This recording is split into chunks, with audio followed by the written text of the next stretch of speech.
உன் சந்திரன் மறைவதும் இல்லை. கர்த்தரே உனக்கு நித்திய வெளிச்சமாயிருப்பார். உன் துக்க நாட்கள் முடிந்து போகும். ஒரு அருமையான ஒரு வார்த்தை தெரியுங்களா தேவச்சனமே? உன் சூரியன் இனி அஸ்தமிப்பதும் இல்லை, உன் சந்திரன் இனி மறைவதும் இல்லை. கர்த்தரே நித்திய வெளிச்சமாயிருப்பார். உங்களுடைய துக்க நாட்கள் முடிந்து போகும் தேவச்சனமே.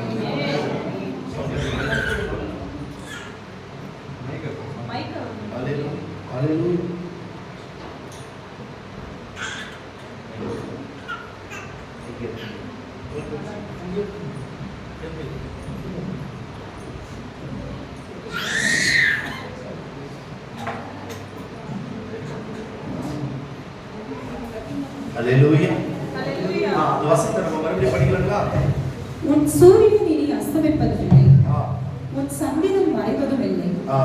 கர்த்தரே உனக்கு நித்திய வெளிச்சமாயிருப்பார். உன் துக்க நாட்கள் முடிந்து போகும். ஒரு அற்புதமான ஒரு வாக்குத்தத்தமாக தேவனுடைய பிள்ளைகள் எடுத்துக்கொள்ள வேண்டும். போன வாரம் பாத்தீங்களா எவ்வளவு ஆச்சரியமான வார்த்தைகளை நம் தேவனாகிய கர்த்தர் நமக்கு கொடுத்தார். நான் வீட்டுல ரெடி பண்ண வார்த்தை வேற, இந்த இடத்துல இருந்து பேசுகிற ஆணுடைய வார்த்தை வேற. நல்லா உச்சி கேளுங்க தேவனுடைய வார்த்தையை. இந்த அதிகாலையில ஆணுடைய சமூகத்துல காத்து கொண்டு இருக்கும் பொழுது ஆண்டவர் இந்த ஒரு வார்த்தை தான் எனக்கு கொடுத்தார். ஏசாயா 60ஆம் அதிகாரம் 20வது வசனம். உன் சூரியன் இனி அஸ்தமிப்பதும் இல்லை, உன் சந்திரன் மறைவதும் இல்லை. கர்த்தரே உனக்கு நித்திய வெளிச்சமாய் இருப்பார். உன் துக்க நாட்கள் முடிந்துவிடும். ஒரு வார்த்தையும் ஆண்டுடைய சமூகத்துல காத்திருந்த ஆண்டவரே, எதுக்கு நீர் இப்படிப்பட்ட வார்த்தையை கொடுக்கிறீர்? யாருக்காக நீர் இந்த வார்த்தையை கொடுக்கிறீர் எனக்கு தெரியல. தகப்பனுடைய சமூகத்துல காத்து கொண்டிருக்கும் பொழுது நம் தேவனாகிய கர்த்தர் அருமையான இந்த வார்த்தையுடைய பிள்ளைகளுக்கு கொடுக்கிறார். தேவச்சனமே, ஒரு வாலிபன் நம்ம சபைக்கு வந்திருந்தார், அதாவது ஒரு ஃபேமிலி வந்திருந்தாங்க. அவர் இன்னைக்கு வரல. அவர் என்ன பார்த்து புதன்கிழமை நினைக்கிறேன் வண்டியில போயிட்டு இருக்க பிரதர் கூப்பிட்டாரு, வண்டியை நிற்க வைத்தேன். இந்த வாரம் நான் ரொம்ப துக்கத்தோடு வந்தேன். நல்லா கேளுங்க. அதாவது போன வாரம் மெசேஜ் நான் சொல்லிக் கொண்டிருக்கிறேன். இந்த வாரம் நான் ரொம்ப துக்கத்தோடு வந்தேன் பிரதர். ஆனால் சபைக்கு வந்த நான் சபை விட்டு வெளியே வந்த உடனே என் இருதயத்தில் இருந்த பாரமெல்லாம் லகுவாய் மாறிடுச்சு. எல்லாமே அது வாக்குத்தத்த வசனங்கள். நான் எனக்காக, என் குடும்பத்துக்காக, என் பிள்ளைகளுக்காக நான் எடுத்துக்கொள்கிறேன். ரொம்ப சந்தோஷமா சில காரியங்களை பகிர்ந்து பேசினான். ஒரு வார்த்தை சொன்ன பிரதர், ஆண்டவர் உங்களை நேசிக்கிறார், அதனால்தான் உங்களுக்கு வாக்குத்தத்தத்தை மூலமாக அவர்களை ஆசீர்வதிக்கிறார். வந்திருக்கிற தேவ சனமே, யாருக்காக இந்த வார்த்தை என்று தெரியல. பாருங்க, நான் ஆச்சரியப்படுகிறேன். தம்பி சௌதரி நீங்க சாட்சி சொன்னார். கரெக்டா 2000 ரூபாய் கேட்டேன், ஆண்டவர் 2000 ரூபாய் எனக்கு கொடுத்தார். பரிசுத்த ஆவியானவருக்கு மகிமை உண்டாகட்டும், பிதாவாகிய தேவனுக்கு மகிமை உண்டாகட்டும், குமாரனாகிய இயேசு கிறிஸ்துவுக்கு மகிமை உண்டாகட்டும். தேவ சனமே, 2000 ரூபாய் கேட்டார். அவர் எப்படி தான் தசமாகத்தை கொடுப்பாரு எனக்கு? சேலரி வந்த உடனே ஸ்ட்ரைட்டா எடுக்குது 13,000 ரூபாய், 14,550 ரூபாய் இருந்தாலும் ₹1 கூட அது எடுக்காது. அது நேர எடுத்துக்கொண்டு நான் வீட்டுல இருந்தாலும் இல்ல வேலை, நான் வேற எந்த இடத்துல இருந்தாலும் தேடி பஸ் ஸ்டாண்ட்ல கூட தேடி வந்து கொடுத்துடுவான். அதுக்கு அடுத்ததுதான் அவங்க அந்த செலவை செய்வாங்க. இடத்துல அதாவது இதை ஏன் நான் சொல்றேன் தெரியுங்களா? என்னுடைய பிள்ளைகள் உணர வேண்டும். போன வாரம் அளவில்லாமல் தேவனுடைய பிள்ளைகளை ஆசீர்வதித்திருக்கிறாரே பாபா. ஐயா, நல்லா நினைத்துக் கொள்ளுங்க. நம்ம எல்லாம் தேவனுடைய பிள்ளைகள். நம்முடைய கரங்களை ஆண்டவர் இப்படி அல்ல, உடைய கரங்களை இப்படி மாற்ற விரும்புகிறார். அதனாலதான் நான் போன வாரம் உரைத்தேன், பாரத்தோடு நான் உண்மையா சொல்றேன், நான் பாரத்தோடு தேவனுடைய ஜனங்களை நான் ஆசீர்வதித்திருக்கிறேன். ஆண்டவரே, என் ஜனங்கள் உம்முடைய பிள்ளைகள் ஐயா, நீர் ஆசீர்வதிக்கும்படி நாங்கள் ஜெபிக்கிறோம் ஆண்டவரே என்று பாரத்தோடு ஆண்டவருடைய சமூகத்தில் தேவ ஜனமே ஜெபித்திருக்கிறேன். தேவனுடைய பிள்ளைகளுடைய சத்தத்துக்கு அவர் பதில் தருகிற தேவன். வந்திருக்கிற ஒவ்வொருடைய பிள்ளைகளுக்கு அவர் பதில் தருகிற தேவனாய் இருக்கிறார். பாருங்க, இந்த நாள்ல ஏசாயா 60ஆம் அதிகாரம் 20வது வசனம் உரைக்கிற நல்லா விளங்கிக் கொள்ள வேண்டும். உன் சூரியன் இனி அஸ்தமிப்பதும் இல்லை, உன் சந்திரன் மறைவதும் இல்லை, கர்த்தரே உனக்கு நித்திய வெளிச்சமாயிருப்பார். இந்த உலகத்தில் உள்ள ஒன்றும் உனக்கு வெளிச்சம் கொடுத்தாலும் சரி, கொடுக்காவிட்டாலும் சரி, நாம் கர்த்தருடைய வெளிச்சத்தில் நடக்கிறவருடைய பிள்ளைகளாய் இருக்கிறோம் என்று தேவனுடைய பிள்ளைகள் உணர வேண்டும் ஐயா. இருளுக்கும் வெளிச்சத்துக்கும் வித்தியாசத்தை உண்டு பண்ணிய தேவனாகிய கர்த்தர் இருளான ஒரு வாழ்க்கையில சிக்கி தவித்துக் கொண்டிருக்கிறார். பாருங்க, அவரே உங்களுக்கு வெளிச்சமாய் மாற வேண்டும் என்று நம் தேவனாகிய கர்த்தர் விரும்புகிறார். தேவ ஜனமே ஐயா, இந்த வார்த்தை வரும்பொழுது யாரும் மௌனமா இருக்க கூடாது. உங்களுக்கு ஒரு தூக்க நிலைமையில் இருந்தால் தயவு செய்து உங்களை கழுவிக்கொண்டு வந்து விடுங்க. உங்களுடைய நாவுகள் அசை போட்டுக் கொண்டே இருக்க வேண்டும். நீங்கள் துதிகளை ஏறெடுத்துக் கொண்டே இருக்க வேண்டும். எவ்வளவு பலவீனத்துல வந்து நின்று நாம் பிரசங்கிக்கிறோம் என்று தெரியல உங்களுக்கு. பலவீனம், ஆனால் கர்த்தருடைய பலத்தால் நிரப்பப்பட்டு வந்து இந்த வார்த்தையை நாம் பிரசங்கித்துக் கொண்டிருக்கிற தேவ ஜனமே, அசப்பட்டுக் கொண்டே இருக்க ஏசாயா, உம்மை நாங்கள் ஸ்தோத்திரிக்கிறோம், உம்முடைய நாமத்தை நாங்கள் மகிமைப்படுத்துகிறோம். இன்றைக்கு உம்முடைய வாழ்க்கை இருளான ஒரு வாழ்க்கையில இருக்கிறோம் காற்றா, நீரே வெளிச்சம் என்று சொன்னீரே, நீரே வெளிச்சம் என்று சொன்னீரே, இதோ எங்கள் மேலே எங்கள் குடும்பத்து மேல நீர் வெளிச்சமா இறங்குவார் என்று சொல்லுங்க. படிக்கலாம். யோவான் 1ஆம் அதிகாரம் புதிய ஏற்பாடு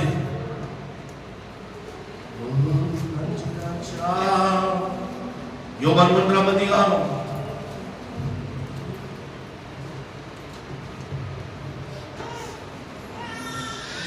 படிங்க. 5வது வசனத்தை படிங்க. அந்த ஒளி இருளிலே பிரகாசித்தது. 4வது வசனத்தை படிக்கலாம். அவருக்குள் ஜீவன் இருந்தது, இயேசுவுக்குள் ஜீவன் இருந்தது, அந்த ஜீவன் மனுஷருக்கு ஒளியாய் இருந்தது. பாத்தீங்களா? அவருக்குள் ஜீவன் இருந்தது, அந்த ஜீவன் மனுஷனுக்குள் ஒளியாய் இருந்தது. தேவன் தொடர்ந்து படிங்க.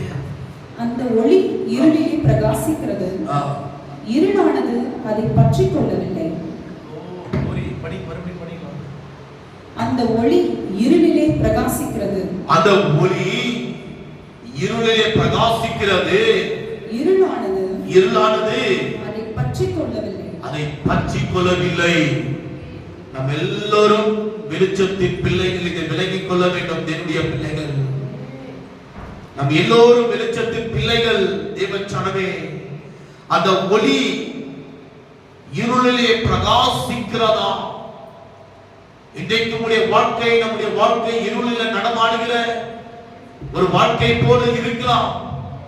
பிரச்சனைகள் என்ற இருள் நம்மை சூழ்ந்திருக்கலாம், போராட்டம் என்ற இருள் நம்மை சூழ்ந்திருக்கலாம், குடும்பத்தில் வியாதிகள் வறுமைகள் என்ற இருளுக்குள்ள கட்டப்பட்டிருக்கலாம், சூழ்நிலைகளுக்குள்ள இருள் என்ற வளமைகளுக்குள்ள சிக்கி தவிக்கலாம். அந்த ஒளி இருளிலே பிரகாசிக்கிறது. தேவச்சனமே, நீங்க இருளாயிருக்கலாம், அந்த ஒளி இருளிலே பிரகாசிக்கிறதா? க்ளோரி! அந்த ஒளி, பரலோகத்துடைய ஒளி இருளிலே பிரகாசிக்க வைக்கிறது. அதுக்கு அடுத்தது, இருளானது அதை பற்றிக் கொள்ளவில்லை. லைட்டெல்லாம் ஆஃப் பண்ணிடணும். இடம் இருளாய் இருக்கிறது. வெளிச்சம் போட்ட உடனே, ஒரு சுவிட்சுகள் ஆன் பண்ண உடனே எல்லா இடத்திலையும் லைட்டுகள் பிரகாசிக்கிறது. இருளை பார்க்க முடியுமா? பார்க்க முடியாது. இருள் வெளிச்சத்தை விழுங்க முடியாது. வெளிச்சம்தான் இருளை விழுங்க முடியும். புரியுதுங்களா உங்களுக்கு? அதெல்லாம் கர்த்தராகிய இயேசு கிறிஸ்துவிய பிரகாசிக்கிறவருடைய பிள்ளைகள் தேவச்சனம். இருளுக்கும் நமக்கும் சம்பந்தம் இல்லை. இது விலகிக் கொள்ளுங்க தேவச்சனமே. ஒரு மனுஷனுடைய வாழ்க்கை இருளில் இருந்தது. தேவனுடைய வாழ்க்கை எப்படி பிரகாசிக்கிறார்? அவருடைய வாழ்க்கைக்குள்ள வந்து தேவன் எப்படி பிரகாசிக்க வைத்தார்?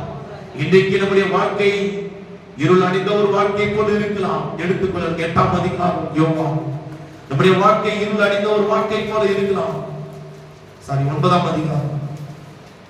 ஆனால் கர்த்தராகிய இயேசுவார் வரும் பொழுது நம்முடைய வாழ்க்கை பிரகாசிக்கும் தேவச்சனமே. படிக்கலாம். அவர் அப்புறம் போகையில் பிறவி குருடனாகிய ஒரு மனுஷனை கண்டார். அப்பொழுது அவருடைய சீஷர்கள் அவரை நோக்கி, ரபி, இவன் குருடனாய் பிறந்தது யார் செய்த பாவம்? இவன் செய்த பாவமோ இவனை பெற்றவர்கள் செய்த பாவமோ என்று கேட்டார்கள். இயேசு பிரதியுத்தரமாக, அது இவன் செய்த பாவமும் இல்லை, இவனை பெற்றவர்கள் செய்த பாவமும் அல்ல. தேவனுடைய கிரியைகள் இவனிடத்தில் வெளிப்படும் பொருட்டு இப்படி பிறந்தான். பகற்காலம் இருக்கும் மட்டும் நான் என்னை அனுப்பினவருடைய கிரியைகளை செய்ய வேண்டும். ஒருவனும் கிரியை செய்யக்கூடாத ராக்காலம் வருகிறது. நான் உலகத்தில் இருக்கையில் உலகத்திற்கு ஒளியாய் இருக்கிறேன் என்றார். எப்படியா? நான் உலகத்தில் இருக்கையில் உலகத்துக்கு ஒளியாய் இருக்கிற தேவச்சனமே. உன் சூரியன் உனக்கு மறைந்தாலும், உன் சந்திரன் உனக்கு வெளிச்சம் கொடாமல் இருந்தாலும், அவரே உனக்கு ஒளியாய் இருக்கிறார். பாருங்க, அவரே நித்திய வெளிச்சமாக இருக்கிறார். படிக்கொண்டு தொடர்ச்சியா இவைகளை சொல்லி அவர் தரையிலே துப்பி உமிழ் நீரினால் சேர் உண்டாக்கி அந்த சேற்றை குருடனுடைய கண்களின் மேல் பூசி, நீ போய் சீலோவாம் குளத்திலே கழுவு என்றார். சீலோவாம் என்பதற்கு அனுப்பப்பட்டவன் என்று அர்த்தமாம். அப்படியே அவன் போய் கழுவி பார்வை அடைந்தவனாய் திரும்பி வந்தான். க்ளோரி! எவ்வளவு பெரிய அற்புதம் தெரியுமா? அதாவது தாயின் வயிற்றிலிருந்தே ஒரு மனிதன் குருடனாய் பிறக்கிறான். சீஷர்கள் வந்து கேட்கிறாங்க, ரபி, ரபி என்றால் ஊழியக்காரே, போதகரே என்று அர்த்தம். ரபுனி என்றால் போதகரே என்று அர்த்தம். ஐயோரே என்றால் போதகரே, பாஸ்டர் என்று அர்த்தம். தேவச்சனமே, ரபி, இவன் தாயின் வயிற்றிலிருந்தே குருடனாய் பிறந்திருக்கிறது. யார் செய்த பாவம்? யார் செய்த பாவம் என்று கேட்கும் பொழுது ஆண்டவராகிய இயேசுவானவர், என்ன கவனிங்க, ஆண்டவராகிய இயேசுவானவர் விவரிக்கிறார். இவன் செய்த பாவம் அல்ல, இவருடைய தாய் தகப்பன் செய்த பாவம் அல்ல. அந்த இடத்துல அவருடைய மகிமை வெளிப்பட வேண்டும். தேவச்சனமே, இன்றைக்கு நம்முடைய வாழ்க்கை பாருங்க, அவனுக்கு குருடன், வெளிச்சம் இல்ல, அவன் வெளிச்சத்தை பார்க்க முடியாது. இந்த உலகம் எப்படி இருக்கிறது என்று பார்க்க முடியாது. கண்கள் அடைக்கப்பட்ட ஒரு குருட்டாட்ட ஒரு நிலைமையில அவன் வாழ்ந்து கொண்டிருக்கிறான். அவனுடைய வாழ்க்கை இருக்கிறது. ஆண்டவர் சொல்கிறார், மகிமை இவர்கள் நடுவில் வெளிப்பட வேண்டும். கர்த்தருடைய ஆசீர்வாதம் இவர்களுக்கு பலிரங்கமாய் இருக்க வேண்டும். ஐயா, நல்லா விலகிக் கொள்ளுங்க. பிரச்சனையோடு வந்திருக்கலாம், போராட்டத்தோடு வந்திருக்கலாம். ஏன் எங்களுக்கு இப்படிப்பட்ட உபத்திரம் என்று நம்முடைய வாழ்க்கை இருள், குருடனை போல ஒரு இருளாய் வாழ்ந்து நடக்கலாம். சரியான இடத்துக்கு வந்து இருக்கிறீங்க. வேதம் என்ன தெரியுமா சொல்கிறது? குருடனுக்கு குருடன் வழி காட்டினால் குழியிலே இருவரும் விழுந்து விடுவார்கள். நீங்கள் குருடர்களாய் நம்ம இருக்கலாம். இந்த வேளையில சரியான இடத்துக்கு வந்து அமர்ந்து அவருடைய வார்த்தையை நம்ம கேட்டுக்கொண்டிருக்கிறோம். தேவன் சொன்னதே என்னை சேர்த்துதான் நான் உரைக்கிறேன். குருளான இந்த உலகத்துல, குருட்டாட்டமான இந்த உலகத்துல ஓடி வாழ்ந்து அலைந்து திரிந்து கொண்டிருக்கலாம். தேவனுடைய மகிமை வெளிப்பட வேண்டும் என்று தேவன் சரியான இடத்துல உன்னையும் என்னையும் அழைத்துக் கொண்டு வந்திருக்கிறார். தேவன் சொன்னதே பாருங்க, மூலதர்சனம் உரைக்கிறது. மூலதர்சனம் 9ஆம் அதிகாரம் பிரதியுத்தரமாக, கர்த்தராகிய இயேசுவானவர் பிரதியுத்தரமாக, அது இவன் செய்த பாவமும் அல்ல, செய்த பாவம் அல்ல, இவனை பெற்றவர்கள் செய்த பாவமும் அல்ல, தேவனுடைய கிரியைகள் இவனிடத்தில் வெளிப்படும் பொருட்டு இப்படி பிறந்தான். ஒரு கரங்களை தட்டுவோமா? அந்த வெளிச்சமாகிய தேவனுடைய கிரியை இவனிடத்தில் வெளிப்பட வேண்டும். அதனால்தான் இவன் குருடனாய் பிறந்திருக்கிறான். என் குடும்பத்துல பிரச்சனை என்கிற குருட்டாட்டத்தோடு நம்ம வந்திருக்கலாம். வியாதி என்கிற குருட்டாட்டத்தோடு நம்ம வந்திருக்கலாம். சாட்சி சொன்னாங்க இல்லைங்களா? அது எப்படிப்பட்ட சாட்சி தெரியுங்களா? அந்த காலத்தில் நாங்கெல்லாம் இருந்தோம். ஒரு பக்கம் நாங்க பயந்தோம். இதை கேட்டாங்க, அருண் என்ன செய்யறது? அந்த பெண் எனக்கு ரொம்ப பிடிச்சிருக்கிறது. ஏன்னா ரொம்ப நல்லா பேச அந்த பெண்ணு. யார் இடத்துல எப்படி பேச வேண்டும் என்று நல்ல ஐஸ் கட்டிய போல அவங்களை உருக்கி எடுத்துட்டாங்க. அவங்களும் சரி நல்ல பெண்ணா இருக்குதே, கலிகிலி கலிகிலி இருந்துச்சு. அந்த 2 நாள் நாம் உபவாசம் பண்ண பாத்தீங்களா? அந்த குருட்டாட்டத்தை முறியடித்தது தேவன். அங்க இன்னும் நிறைய சம்பவங்கள் நடந்தது. சிலர் அந்த இடத்துல சில சம்பவங்கள் செய்தார்கள். ஆட்டக்காரன் சில சம்பவம் செய்தார்கள். இதெல்லாம் வேண்டாம். குருட்டாட்டத்தை நாங்கள் விழுந்திருப்போம். தேவன் சனமே, ஆண்டவர் என்னுடைய கண்களை திறந்தார். அவருடைய மகிமை அந்த இடத்துல வெளிப்பட்டது. தேவனுடைய பிள்ளைகளே, இது எவ்வளவு பெரிய ஆச்சரியமான ஒரு காரியம் தெரியுங்களா? பஸ்ஸில் நாங்கள் அமர்ந்து இருக்கிறோம். அங்கிருந்து பிரயாணப்பட்டு அழுது இருக்கிறாங்க. நாங்கள் செப்பரேட் சீட்ல உட்கார்ந்து நானும் தனுஷும் சரி சரி சகோதரி சிஸ்டர் இந்த பக்கம் தான் போடுங்க சொல்லிட்டு வந்து நான் போய் உட்காந்து அழுதும் 1 மணி நேரம் நான் ஒரே ஒரு வார்த்தை சொல்ல, சிஸ்டர் இந்த பிசாசு நம்மை விட்டு கடந்து போனது அதுக்காக ஒரு ஸ்தோத்திரம். உண்மை இல்லைங்களா? உண்மை. அந்த இடத்துல என்னுடைய கண்கள் திறக்கப்பட்டது. தேவன் இன்னும் ஏன் தெரியுமா? நம்ம குருட்டாட்டத்துக்குள்ளே வாழ்ந்து நம்முடைய வாழ்க்கை குருட்டாட்டத்துக்குள்ள இருக்கிறது தெரியுமா? இன்னும் ஒரு சமாதானத்தை, ஒரு சந்தோஷத்தை, ஒரு மனமகிழ்ச்சியை பார்க்க முடியல. நம்முடைய கண்கள் கட்டப்பட்ட ஒரு நிலைமையில நம்ம வாழ்ந்து கொண்டிருக்கிறோம். தேவன் சனமே, நான் அதுதான் நான் சொன்னது. ஒரே ஒரு காரியம் நான் என்ன தெரியுமா சொல்றேன்? எல்லாருக்கும் என்னுடைய அட்வைஸ், தயவு செய்து கடன் வாங்காதீங்க. கடன் வாங்காதீங்க.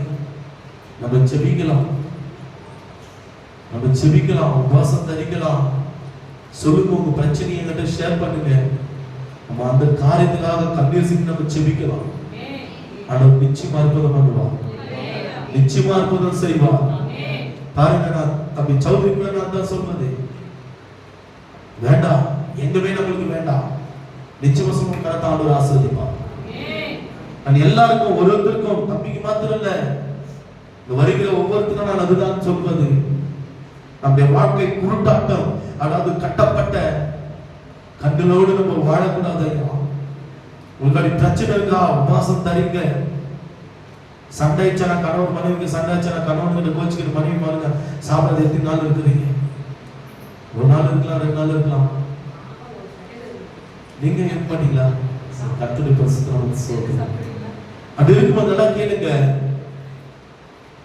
தேவனுடைய பிள்ளைகளே, கண்கள் கட்டப்பட்ட நிலைமையில நம்ம வாழ்ந்து கொண்டு இருக்கிறோம். அந்த குருட்டாட்டத்திலிருந்து நம்ம விடுதலை ஆக வேண்டும். வாங்காதீங்க, ஏசப்பாடு ஜெபிங்க, ஏசப்பாடு ஜெபிங்க. நான் அதுதான் சொல்லுவேன். நம்ம சௌதரிக்கு மாத்திரம் இல்ல, சாராங்களுக்கும் சரி, சந்திராங்களுக்கும் சரி, அருணனுக்கும் சரி, வந்துகிற ஒவ்வொருத்தருக்கும் சரி, என்னோட சேர்த்துதான் நான் பேசிக் கொண்டிருக்கிறேன். இயேசுவின் நாமத்தால இந்த கடன் பிரச்சனை நாங்கள் முறியடிக்கிற ஆண்டவரே. இந்த குருட்டாட்டத்துக்குள்ள நாங்கள் வாழக்கூடாது. அவர் பிரகாசிக்கிற ஒளி நம்மை பிரகாசிக்க வைக்குவார். அவர் ஒளியாயிருக்கிறார். நம்முடைய பிள்ளைகள் நாம ஒளியாயிருக்க வேண்டும். செபிங்க, வாசி போட்டுங்க, தயவு செய்து பார்க்காதீங்க. ஏன் ஆண்டவரே எனக்கு இந்த பிரச்சனை, உபாசம் தரீங்க. அவருடைய சமூகத்தில் காத்திருந்து வைராகியத்தோடு ஜெபிங்க. 1 வாரம் இல்ல, 2 வாரம் இல்ல, 3 வாரம் இல்ல, 6 மாசம் ஆனாலும் திறப்பில் இல்லைங்க. ஜெபித்து பாருங்க தேவ ஜனமே. என்ன தெரியுமா நடக்கிறது? படிங்க, அப்படியே தொடர்ச்சி படிங்க. எப்படியா? பகல் காலம் இருக்க மட்டும் நான் என்னை அனுப்பினவருடைய கிரியைகளை செய்ய வேண்டும். பிதாவுடைய கிரியைகளை இயேசுவானவர் செய்ய வேண்டும். என்ன செய்தார், என்ன சொன்னாரோ அது செய்ய வேண்டும். ஐயா, ஆண்டவர் எனக்கு இன்னைக்கு காலையில் என்ன சொன்னாரோ அதை நான் உங்கள் நடுவில் பிரசங்கித்துக் கொண்டிருக்கிறேன். குருட்டாட்டத்துடைய கண்கள் இந்த வேளையில முறியடிக்கப்பட வேண்டும் இயேசுவின் நாமத்தினால. இதற்கு தயவு செய்து நீங்கள் ஆமென் சொல்லும் பொழுதுதான் உங்களுக்கு ஒரு விடுதலை, அல்லேலூயா என்று சொல்லும் பொழுதுதான் அந்த விடுதலை நீங்கள் பெற முடியும். தேவ ஜனமே, இந்த குருட்டாட்டத்தின் கண்ணிலிருந்து எல்லாரும் விடுதலையாக வேண்டும். ஐயா, எவ்வளவு பாரம் தெரியுமா? எவ்வளவு பாரத்தோடு நாங்கள் ஜெபிக்கிறோம் தெரியுமா? இந்த ஏப்ரல் மே மாதம் வந்து விட்டால் ஸ்கூல் ஆரம்பித்து விடும். எவ்வளவு பிரச்சனைகள். எல்கேஜி யூகேஜி எவ்வளவு தெரியுங்களா? 60,000, 70,000, 80,000. ஏன்னா ஒன்றும் பணக்காரங்க ஒண்ணு இல்ல, பணக்காரங்க ஒண்ணு இல்ல. பேங்க்ல பேங்க் பேலன்ஸ் நிறைய இல்ல. விசுவாசத்தில் இருக்கிறையா? நாங்க விசுவாசத்தில் இருக்கிறோம். விசுவாசத்தில் இருக்கும் தேவன் நம்மை நடத்துவார் என்று நாங்கள் செபிக்கிறோம். இந்த மார்ச் மாதம், மே மாதம், ஏப்ரல் மாதம் வந்துவிட்டாலே ஆண்டவரே ஸ்கூல் திறந்து விடுவாங்க, தேவனுடைய பிள்ளைகள் ஆசீர்வதிக்கப்படணும்னு சொல்லிட்டு இந்த குருட்டாட்டத்தின் கண்களுடைய பிசாசுடைய கிரியைகளை தேவனுடைய பிள்ளைகள் முறியடிக்க வேண்டும். தேவனுடைய பிள்ளைகள் முறியடிக்க வேண்டும். ஐயா, இப்படியா பாருங்களா? அனுப்பினருடைய கிரியைகளை இயேசுவானவர் செய்ய வேண்டுமா? ஆண்டவர் என்னிடத்தில் சொல்லி அனுப்பினார், இந்த பிசாசின் தந்திரங்களை முறியடிக்க போகிறேன் என்று. யார் தெரியுமா? அந்த வானத்தையும் இந்த பூமியை படைத்த சர்வ வல்லமையுள்ள தேவனாகிய கர்த்தர். வானத்தையும் பூமியை படைத்த இயேசுவானவர் எல்லா கிரியைகளையும் அவர் முறியடிக்க அவர் வல்லவராய் இருக்கிறார். என் வாழ்க்கையிலும் சரி, இங்க உள்ள ஒவ்வொருடைய வாழ்க்கையிலும் சரி, ஆண்டவர் ஒரு வெளிச்சமாக இறங்கி வர அவர் வல்லவராய் இருக்கிறார். தேவ ஜனமே, அல்லேலூயா. பின்னாடி சத்தம் கேட்கல, பின்னாடி ஆமென். அதுக்கு தொடர்ந்து படிக்கலாம். ஒருவனும் கிரியை செய்யக்கூடாத இல்ல, நான் உலகத்தில் இருக்கையில் உலகத்திற்கு ஒளியாய் இருக்கிறேன் என்றார். அவரே உலகத்துக்கு ஒளியாய் இருக்கிறார். ஐயா, நம்மேல பிரகாசிக்கிற ஒளி அவர் ஒருவரே. நம்முடைய குடும்பத்தின் மேல பிரகாசிக்கிற ஒளி அவர் ஒருவரே. எப்படி தெரியுங்களா? நான் சொன்னங்களா? நீங்க உங்களுடைய குடும்பத்தை சொல்லுங்க, என் மனைவி மேல பிரகாசிக்கிற ஒளி அவர் ஒருவரே. மௌனமா இருக்காதீங்க. ப்ளீஸ். உங்க குடும்பத்தில் யார் இருக்காங்க? நீங்க சொல்லணும், அறிக்கை செய்யணும். என் மனைவி மேல பிரகாசிக்கிற ஒளி அவர் ஒருவரே. என் பிள்ளைகள் மேல பிரகாசிக்கிற ஒளி அவர் ஒருவரே. என் தாய் தகப்பன் மேல பிரகாசிக்கிற ஒளி அவர் ஒருவரே. என் அண்ணன் தம்பியுடைய மேல பிரகாசிக்கிற ஒளி அவர் ஒருவரே. அவர் ஒருவரே. எங்க முழு குடும்பத்து மேல பிரகாசிக்கிற ஒளி அவர் ஒருவரே. இயேசுவானவர் ஒருவரையா. இருளுக்குரிய பிள்ளைகள் அல்ல, வெளிச்சத்துக்குரிய பிள்ளைகள். நம்ம எல்லோரும் வெளிச்சத்துக்குரிய பிள்ளைகள். வெளிச்சம் வந்தால் அந்த இடத்துல இருளுக்கு இடமில்லை. வாய்களை திறந்து நீ அறிக்கை செய்யும் பொழுதுதான் இந்த வார்த்தை உண்மையிலுடைய குடும்பத்து மேல நிறைவேறும். கட்டப்பட்ட நிலைமையில இருக்கலாம், ஆனால் நீ வாய்களை திறந்து இந்த வார்த்தையை நீ அறிக்கை செய்யும் பொழுதுதான் ஐயா நீ விலகிக்கொள். நீ வாய்களை திறந்து நீ அறிக்கை செய்யும் பொழுதுதான் இந்த வார்த்தை உண்மையிலும் உன் பிள்ளைகள் மேலும் உடைய தலைமுறைகள் மேலும் இந்த வார்த்தை நிறைவேறும் தேவன். இந்த வார்த்தை நிறைவேறும். ஜெபித்து விசுவாச அறிக்கை வைத்துக் கொண்டிருக்கிறோம். யார் இருளுக்குள்ள சிக்கி தவிக்கிறார்களோ இயேசுவின் நாமத்தினால் இவர்கள் இருளுக்குரிய பிள்ளைகள் அல்ல, இவர்கள் வெளிச்சத்துக்குரிய பிள்ளைகள். இவர்கள் வெளிச்சத்துக்குரிய பிள்ளைகள். பிள்ளைகள் பலவீனப்படுறாங்களா?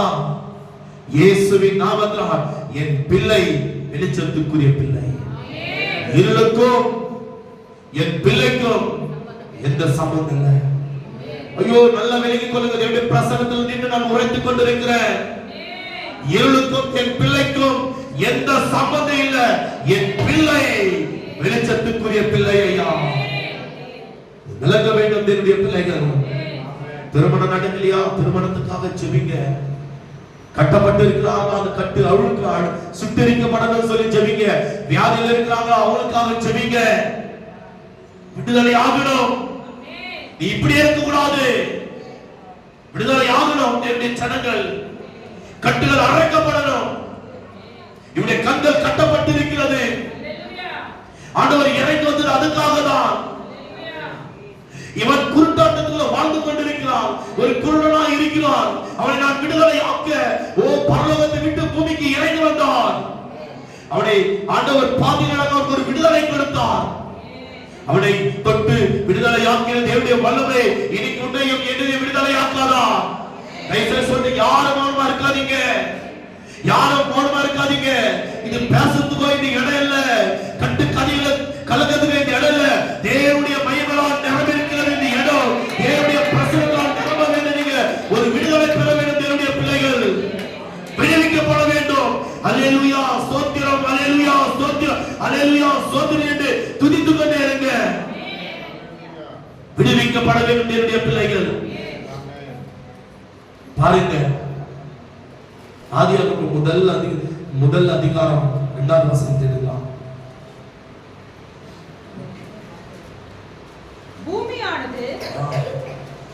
பூமியானது ஒழுங்கின்மையும் வெறுமையுமாய் இருந்தது. ஆழத்தின் மேல் இருள் இருந்தது. தேவ ஆவியானவர் ஜலத்தின் மேல் அசைவாடிக் கொண்டிருந்தார். முதல் வசனம் என்ன தெரியுமா உரைக்கிறது? ஆதியிலே தேவன் வானத்தையும் பூமியையும் சிருஷ்டித்தார். நல்ல விளங்கிக் கொள்ளுங்க. ஆதியிலே தேவன் வானத்தையும் பூமியையும் சிருஷ்டித்தார். எந்த ஆதி தெரியாது, யாராலும் விளக்க முடியாது. ஆதியிலே தேவன் வானத்தையும் பூமியை சிருஷ்டித்தார். எந்த ஆதியில சிருஷ்டித்தார்? விளக்க முடியாது, யாராலும் விளக்க முடியாது. அது எந்த ஆதின்னு சொல்லிட்டு இங்கிலீஷ் பைபிள் என்ன தெரியுமா சொல்லுது? ஆதியில தேவன் பரலோகத்தையும் பூமியையும் சிருஷ்டித்தார். பரலோகங்களை ஆண்டவர் சிருஷ்டித்தார் என்று இங்கிலீஷ் பைபிள் உரைக்கிறது. தேவ ஜனமே, ஆண்டவர் படைத்தார் என்றால் அது ஏதாவது குறையா இருக்குமா? கடைசியில் யாருமே பேசுவாங்க. ஆசிரியருக்கு முன்னாடி வந்து உட்காருங்க.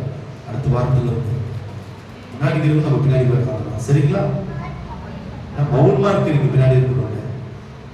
அப்போ ஆண்டவர் படைச்சாக்க அதுல ஏதாவது குறை இருக்குமா? இருக்காது. ஆனா 2வது வசனம் என்ன சொல்லுது பாருங்க. பூமியானது ஒழுங்கின்மையும் வெறுமையாய் இருந்ததா. முதல் வசனத்துல ஆண்டவர் பூமியை படைக்கிறார்.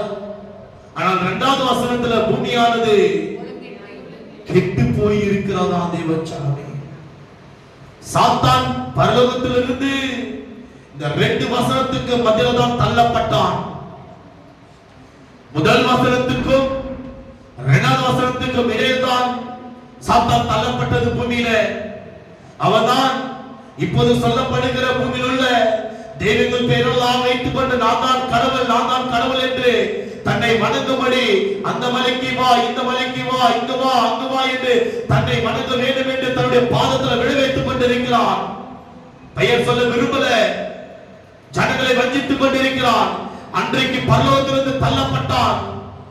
எப்பொழுது தள்ளப்பட்டான் என்றால் முதல் வசனத்துக்கு 2வது வசனத்துக்கு மத்தியில் தள்ளப்பட்டான். பூமியில தள்ளப்பட்டான். பூமியானது கெட்டு போய் விட்டது. தேவ ஜனமே, இப்போது இந்த நிமிஷம் கூட அப்படிதான் ஒவ்வொரு குடும்பத்திலும் சாத்தான் விழுந்து விழுந்து அந்த குடும்பத்தை கெடுத்துக் கொண்டிருக்கிறார்.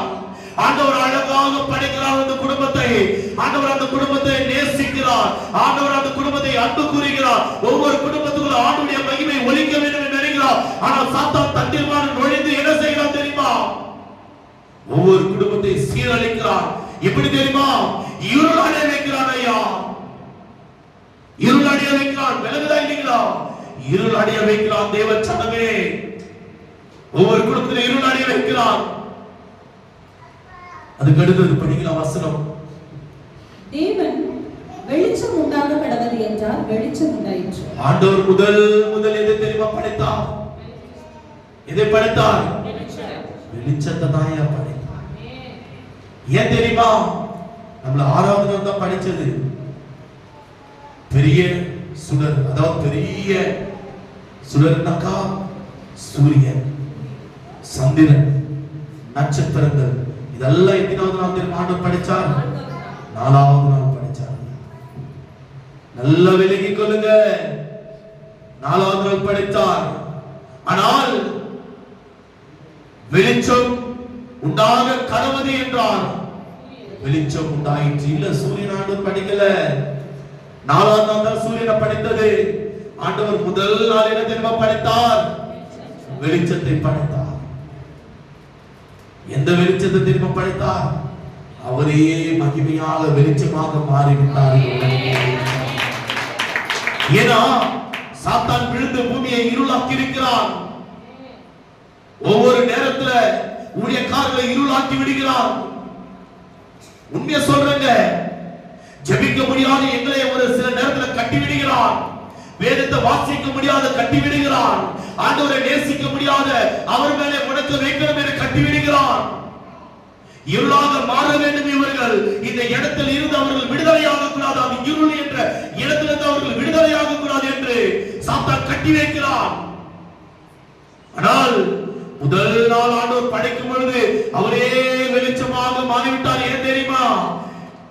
ஏன் தெரியுமா? இனி சூரியனோடு அஸ்தமிப்பதில்லை. சூரியனோடு வேண்டாப்பா, சந்திரனோடு வேண்டாப்பா, நானே உனக்கு ஒளியாய். எவ்வளவு பெரிய மகிமையான ஒரு வார்த்தை தெரியுங்களா? எவ்வளவு ஒரு மகத்துவமான ஒரு வார்த்தை தெரியுங்களா? இருள் அடைந்திருக்கிற இந்த நாளில் ஆண்டவர் அவருடைய பிள்ளைகளுக்கு ஒரு வெளிச்சமாக, ஒரு லைட்டாக பிரகாசிக்க விரும்புகிறார். பிரகாசிக்க விரும்புகிறார் தேவச்சனமே. இதெல்லாம் இப்போ வந்து கொண்டிருக்கிற ஒரு வார்த்தைங்க. இந்த முதல் அதிகாரங்களை வந்து நின்று நான் பிரசங்கித்துக் கொண்டிருக்கிற வார்த்தை. இன்னும் நிறைய வார்த்தை வெளிச்சு எங்க இருக்கிற ஒரு இடத்துக்கு ஆண்டவர் கொண்டு போய் கொண்டிருக்கிறார். நேரம் இல்ல, விலகிக் கொள்ளுங்க. ஆண்டவருக்கு விருப்பம் என்ன தெரியுங்களா? படிங்களா சீக்கிரம். தேவன் வெளிச்சம் உண்டாக கடவது என்றால் வெளிச்சம் உண்டாயிற்று. அவருடைய பிள்ளைகளுடைய ஒவ்வொரு பிள்ளைகளுடைய வாழ்க்கையில், ஐயா, என்னுடைய வாழ்க்கையில் இருந்து வந்திருக்கிற ஒவ்வொருடைய வாழ்க்கை வரைக்கும் பிரகாசிக்க வேண்டும் என்று, அதாவது வெளிச்சம் உண்டாக கடவது என்றால் வெளிச்சம் உண்டாயிற்று. வெளிச்சம் உண்டாக கடவது என்றால் வெளிச்சம் உண்டாயிற்று. நீங்க கேட்கிறாயா என்னுடைய பிள்ளைகள், என்னுடைய வாழ்க்கையில வெளிச்சம் உண்டாக கடவது என்று சொல்லுங்கப்பா. என்னுடைய வாழ்க்கை ஒரு வெளிச்சமாக மாற வேண்டும். என்னுடைய வாழ்க்கை ஒரு வெளிச்சமாக மாற வேண்டும் ஏசப்பா. என்னுடைய வாழ்க்கையை குடும்பம் ஒரு வெளிச்சமாக மாற வேண்டும் ஏசப்பா சொல்லியிருக்கிறார். வெளிச்சம் உண்டாக கடவது என்றால் வெளிச்சம் உண்டாயிற்று. தேவச்சனமே, வெளிச்சம் உண்டாயிற்று. உன் வாழ்க்கை இருள் அல்ல, அவரே வெளிச்சமாய் வந்து உன் வாழ்க்கையை அவர் வெளிச்சத்தில் நடத்துகிறவராய் இருக்கிறார். விளங்க வேண்டும் தேவனுடைய பிள்ளைகளுக்கு. சுசலாண்டி சாட்சி சொன்னாங்க, கேட்டீங்களா? என்ன தெரியுமா சாட்சி சொன்னாங்க? அவங்க போன வாரம் சாட்சி சொல்லியிருப்பாங்க. நான் திடீர்னு யார் சாட்சி சொன்னாங்க போனோம்? செல்வி சார் சொன்னாங்க. அது நானே சொல்லிட்டேன் அந்த சாட்சி போனோம். சரி, அப்படி இருக்கும்போது அவங்க மகன் நானும் சாட்சி சொல்றேன். அதுக்குள்ள நான் டக்கு மெசேஜ் கடந்து போயிடலாம் சொல்லிட்டேன். அவங்க வெள்ளிக்கிழமை உபவாசம் தரிக்கிறாங்க. சுரேஷ் பிரதர் அவருடைய மூத்த பிள்ளை பாத்தீங்கன்னாக்கா என்ன ஆச்சுங்க ஆண்டி? பெரிய பலகை மேல இருந்து கீழே விழுந்ததாக மண்டை ரெண்டா ஒடிஞ்சிருக்கும், சொல்லிக்க முடியாது. மேல இருந்து விழுந்திருக்கும், சொல்லிக்க முடியாது. கர்த்தர் தான் வெளிச்சமாக இருந்த அந்த இருளை நீக்கிருக்கிறார். கரங்களை தட்டினாயா, கரங்களை தட்டலாம். அப்போ நம்முடைய ஒவ்வொரு வாழ்க்கையிலும் தேவன் வெளிச்சமாக இருந்து நம்மளை எல்லாம் தீங்கிலிருந்து பாதுகாத்து நம்மளை ரட்சிக்கிறார். தேவ சனமே விலகிவிடாம். படிக்காது அடுத்த வசனம். வெளிச்சம் நல்லது என்று தேவன் கண்டார். வெளிச்சம் நல்லதா? உங்களுடைய வாழ்க்கையில வெளிச்சம் இருக்குது, நல்லது. நீங்க கேட்கணும், தேவனுடைய பிள்ளைகள், நீங்க கேட்கணும், ஆண்டவரே என் வாழ்க்கையில வெளிச்சமா நீங்க இறங்கி வாங்க. அப்ப சொல்லுவாரா, இந்த வெளிச்சம் நல்லது ஐயா. உன் வாழ்க்கையில இந்த வெளிச்சம் நல்லது. அதை சொல்றவருக்கு அதுக்கு எடுத்தது வெளிச்சத்தையும் இருளையும் தேவன் வெவ்வேறாக பிரித்தார். வெவ்வேறாக பிரித்தாரா? ஒண்ணா இருந்தது வெவ்வேறாக ஆண்டவர் பிரித்து தேவன் வெளிச்சத்துக்கு பகல் என்று பெயரிட்டார், இருளுக்கு இரவு என்று பெயரிட்டார். நீ ஒரு பக்கம் போ, நீ கஷ்டம், கண்ணீர், போராட்டம், துன்பம், வியாதி, வறுமை, பிரச்சனைகள், என் சரீரத்துல பலவீனங்கள், கடன் பிரச்சனை, அந்த பிரச்சனை, இந்த எல்லாம் ஒரு பக்கம் போ. இருளுக்கும் வெளிச்சத்தை ஆண்டவர் பிரித்தெடுத்தாரா? பிரித்தெடுத்தாரா? சமாதானம், சந்தோஷம், மனமகிழ்ச்சி, glory, அல்லேலூயா. சமாதானம், மனமகிழ்ச்சி, glory நம்ம ஆண்டவருடைய பிள்ளைகளுடைய வாழ்க்கையில ஆண்டவர் அந்த பிரச்சனைகள், அந்த போராட்டங்கள், அந்த துன்பங்கள், அந்த கண்ணீர்கள், அந்த நாச மோச பிசாசுடைய கிரியைகள், கடன் பாரங்கள், பாத்தீங்கன்னா வியாதிகள், வறுமைகள், உபத்திரங்கள் எல்லாவற்றையும் என்கிற இருளை ஆண்டவர் அந்த இடத்திலிருந்து பிரித்தார் ஐயா. கரத்தை தட்டும். பிரித்தார் ஆண்டவர். பிரித்து எடுத்து என்ன தெரியுமா? அதுக்கு தேவன் வெளிச்சத்துக்கு பகல் என்று பெயரிட்டார், வெளிச்சத்துக்கு பகல் என்று பெயரிட்டாரா? இருளுக்கு இரவு என்று பெயரிட்டார். அவ்வளவுதான். கஷ்டம் போதுங்க. நீ அந்த இடத்துல இரு. சந்தோஷத்துக்குரிய பிள்ளைகள் நாங்கள் எல்லோரும். நம்ம எல்லோரும் சொல்லணும், நம்ம எல்லோரும் நம்ம எல்லோரும் சந்தோஷத்துக்குரிய பிள்ளைகள். ஆமென். நீ எந்த குறிச்சு கவலைப்படாதீங்க, கர்த்தர் ஒருவர் இருக்கிறார். போன வாரம் பாத்தீங்களா ஆசீர்வாதம்? போன வாரம் பாத்தீங்களா எவ்வளவு ஆசீர்வாதம்? ஒன்று பின்னாடி ஒன்று, ஒன்று பின்னாடி ஒன்று. ஆனா நிறைய பேர் நிறைய சாட்சி சொன்னாங்க. என்கிட்ட வீட்டுல போன் பண்ணி எல்லாம் நிறைய சாட்சி சொன்னாங்க. அருணனுக்கு வந்து போன வாரம் பர்த்டே, நான் மறந்துட்டேன். கிட்ட அலோஸ் பண்ணி அவருக்கு ஜாப் பண்ணிட்டு லாஸ்ட்ல தான் எனக்கு ஞாபகம் வந்துச்சுங்க. சரி கை கொடுத்து நம்ம விஷ் பண்ணிட்டோம். ஆனா நான் எதுவுமே அலோஸ் பண்ணி கொடுத்து ஜாப் பண்ணல. அவர் ஒரு வார்த்தை சொன்னாரு, இல்ல இல்ல பாஸ்டர், நீங்க சொன்ன எல்லா ஆசீர்வாதம் வார்த்தையாக நிறைய பேசலாம். உண்மை சொன்னாங்க. அவர் அப்படிதான் சொன்னாரு. சொன்னாரு அந்த திட்டத்தை சொன்னாரு, பாஸ்டர் எல்லா ஆசீர்வாதங்களும் என் மேல் நிறைவேறட்டும். அது அறிக்கை செய்தார். பாத்தீங்களா? நிச்சயமா சொல்றேன், பரலோகத்துடைய கதவு திறந்து, அடைக்கப்பட்ட வாசல் திறந்து விடும். பிரகாசிக்கிறார் ஐயா. நிச்சயமா அந்த வார்த்தை பிரகாசிக்கும். ஒவ்வொருத்து மேலும் அந்த வார்த்தை பிரகாசிக்க வைக்கும். கர்த்தர் பெரியவர், கர்த்தர் பெரியவர், கர்த்தர் பெரியவர். திடீர்னு எனக்கு ஒரு மாதிரி ஷாக்கிங்க. ஜனம் இவ்வளவு வார்த்தைங்க, எல்லா வார்த்தைகளும் எனக்கு இருக்கிற பாஸ்டர் நான் ஏற்றுக்கொள்கிறேன். அதான் எனக்கு இன்னைக்கு ஆண்டவர் கொடுத்த ஒரு கிஃப்ட். அதுக்கு மேல என்ன கிஃப்ட் சொல்லுங்க. இன்னைக்கு ஆண்டவர் என்ன தெரியுமா? இருளையும் வெளிச்சத்தையும் ஆண்டவர் பிரித்தெடுத்தார்.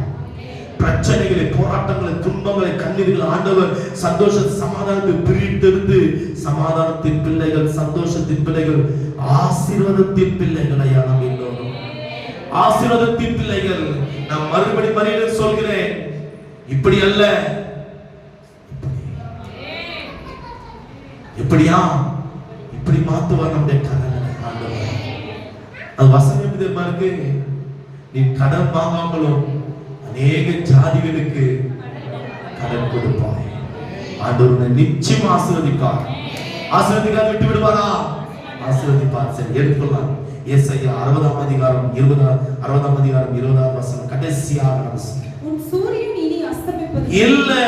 உலகத்தில் இருக்கிற சூரியனை போல மனிதர்கள் நான் இருக்கிறேன், நான் பார்த்துக் கொள்கிறேன், நானே உனக்கு வெளிச்சம் என்று சொல்லி உனக்கு ஒரு ஒளியாய் இருக்க நினைத்தாலும் படிங்க, உன் சூரியன் இனி அஸ்தமிப்பதும் இல்ல, உன் சந்திரன் மறைவதும் இல்ல. கர்த்தரே உனக்கு நித்திய வெளிச்சமாய் இருப்பார். கர்த்தரே நமக்கு நித்திய வெளிச்சமாய் இருக்கிறார். எப்படி தெரியுமா? கர்த்தர் எனக்கு வெளிச்சம், கர்த்தர் எனக்கு வெளிச்சம். ஐயா, கர்த்தர் என் குடும்பத்துக்கு வெளிச்சம். நான் இந்த வந்து விசுவாசத்தின் அறிக்கையோடு சொல்றேன். ஏன் தெரியுமா? சென்ட் ஜான்ஸ்ல மகளை படிக்க வச்சிருக்கிறேன். ஃபீஸ் இன்னும் நான் கட்டல. நான் கர்த்தரே எனக்கு நித்திய வெளிச்சமாய் இருக்கிறார். எப்படி தெரியுமா? அதுக்கு அடுத்தது என்ன வசனம்? என்னுடைய என் துக்க நாட்கள் முடிந்துவிடும். அம்மா நீங்க சொல்லுங்க, தயவுசெய்து சொல்லுங்க, என் துக்க நாட்கள் முடிந்துவிடும். கர்த்தரே எனக்கு நித்திய வெளிச்சமாய் இருக்கிறார். வாயில திறந்து கர்த்தரே எனக்கு நித்திய வெளிச்சமாய் இருக்கிறார். கர்த்தரே எனக்கு நித்திய வெளிச்சமாய் இருக்கிறார். glory. கர்த்தரே எனக்கு நித்திய வெளிச்சமாய் இருக்கிறார். என்னுடைய, அதாவது என்னுடைய துக்க நாட்கள் முடிந்து விட்டது. என்னுடைய துக்க நாட்கள் முடிந்து விட்டது. என் குடும்பத்துடைய துக்க நாட்கள் முடிந்து விட்டது. என் பிள்ளைகளுடைய துக்க நாட்கள் முடிந்து விட்டது. ஐயா தேவ சனமே, அல்லேலூயா. ஒரு முறை திடீர்னு ஒரு போன் கால் இருக்கு. வீட்டுல இருந்து அழைக்கிறாங்க. நேரா போறேன், போய் உட்காந்து பாக்குறேன். பார்த்த உடனே சாரா வந்து, அதான் கொஞ்சம் வாங்க ரூமுக்கு. எல்லாம் ரூம்ல அமர்ந்து இருக்கிறோம். அப்பா அம்மா சாராங்கெல்லாம் ரூம்ல இருக்கிறோம். அப்பா ஒரே அழ, தேம்பி தேம்பி தேம்பி தேம்பி கண்ணுல இருந்து தேம்பி தேம்பி அழுதுன்னு இருக்கிறாரு. ஏன் அழுதுங்கிறாரு பார்த்தாக்கா, பிள்ளைகளுடைய வாழ்க்கையை குறித்து அவர் அழுதுறார். சோற கத்தி கத்தி அழுத்தாரு. நான் அழல, எனக்கு அந்த நேரத்தில் அழ வரல. சரி, நான் உடனே வந்தான். கர்த்தர் இருக்கிறார். நான் அந்த இடத்துல இருந்து உடனே வந்துட்டேன். நான் எதுவுமே கேட்டுக்கல. அவரை ஒரே வார்த்தை கேட்டேன், யாருன்னு கேட்டேன். இதுக்கு ஆன்சர் சொன்னாங்க, அவ்வளவுதான். நான் எதுவுமே நான் பேசிக்கல. ஏன் தெரியுமா? நமக்கு தஞ்சம். இது இப்பதான் 4 நாளைக்கு முன்னாடி 5 நாளைக்கு முன்னாடி நடந்த ஒரு சம்பவம். அவர் அழுது. நமக்கு தஞ்சம் எது தெரியுமா? இது ஒன்றுதான் தெய்வ சனமே. எப்படி தெரியுமா? அந்த வசனத்தை படிக்கலாம், அந்த வசனத்தை படிக்கலாம். உன் சூரியன் இனி அஸ்தமிப்பதும் இல்லை, எதுவுமே வேண்டாயா எனக்கு. உன் சந்திரன் மறைவதும் இல்லை. glory. கர்த்தரே உனக்கு நித்திய வெளிச்சமாய் இருப்பார். அந்த பரலோகத்துடைய தேவனே நமக்கு வெளிச்சமா. உங்களுக்கு விளங்குதா இல்லையான்னு தெரியல. நல்ல பிரசனத்துல உற்சாகத்தோட பிரசங்கித்துக் கொண்டிருக்கிற தேவ சனமே, கர்த்தரே எனக்கு நித்திய வெளிச்சமாய் இருக்கிறார். எப்படியா ஒருத்தர் சொல்லணும், கர்த்தரே எனக்கு நித்திய வெளிச்சமாய் இருக்கிறார். கர்த்தரே என் குடும்பத்துக்கு நித்திய வெளிச்சமாய் இருக்கிறார். என்னுடைய துக்க நாட்கள் முடிந்து விட்டது. கரங்களை தட்டலாம். எப்படி தெரியுமா? சகோதரர் ரஞ்சினி அவர்களை கேட்கிறார், சிஸ்டர் கர்த்தரே உங்களுக்கு வெளிச்சமா இருக்கிறாரா இல்லைங்களா? இல்ல கேட்கல. இல்ல சொல்லணும் அந்த வாசனத்தை. வெளிச்சமா இருக்கிறவங்களுடைய துக்க நாட்கள் முடிந்து விட்டது. மாதிரி ஒவ்வொருத்தரும் கேட்கலாம். செல்விஸ்டர் எங்க? கீழே உட்கார்ந்து பாத்தீங்களா? ஒவ்வொருத்தரும் கேட்கிற தேவ சனமே, உடைய துக்க நாட்கள் முடிந்து விட்டது. சிஸ்டர் துக்க நாட்கள் கையில தூக்கி சிஸ்டர், நம்ம சகோதரி துக்க நாட்கள் முடிந்து விட்டது. கர்த்தர் உங்களுக்கு நித்திய வெளிச்சமாமா. துக்க நாட்கள் முடிந்து விட்டது. சோனியஸ்டர் துக்க நாட்கள் முடிந்து விட்டது. மோனியஸ்டர் துக்க நாட்கள் முடிந்து விட்டது. குருல பிரியஸ்டர் துக்க நாட்கள் முடிந்து விட்டது. சுசராஜி துக்க நாட்கள் முடிந்து விட்டது. ஐயா, இங்கு வந்திருக்கிற அவருடைய பிள்ளைகளுடைய ஒவ்வொருடைய வாழ்க்கையில அவருடைய துக்க நாட்கள் முடிந்து விட்டது. ஐயா, ஏன் தெரியுமா? கர்த்தரே நமக்கு நித்திய வெளிச்சமாக இருக்கிறார். அந்த கண்மலையாக கிறிஸ்துவ நம்மளோடு இருக்கையில் இந்த உலகத்தில் உள்ள பிரச்சனைகள் நம்மளை மேற்கொள்ள முடியாது. என்ன சொல்லு? கர்த்தரே நித்திய வெளிச்சமா இருக்கிறார். அல்லேலூயா.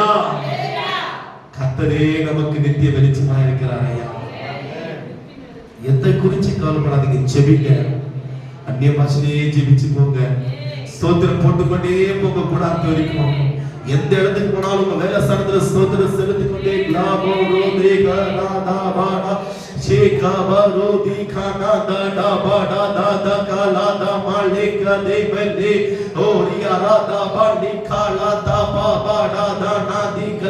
ஜெபித்துக் கொண்டே இருங்க தேவ சனமே. முடியல இல்லையா?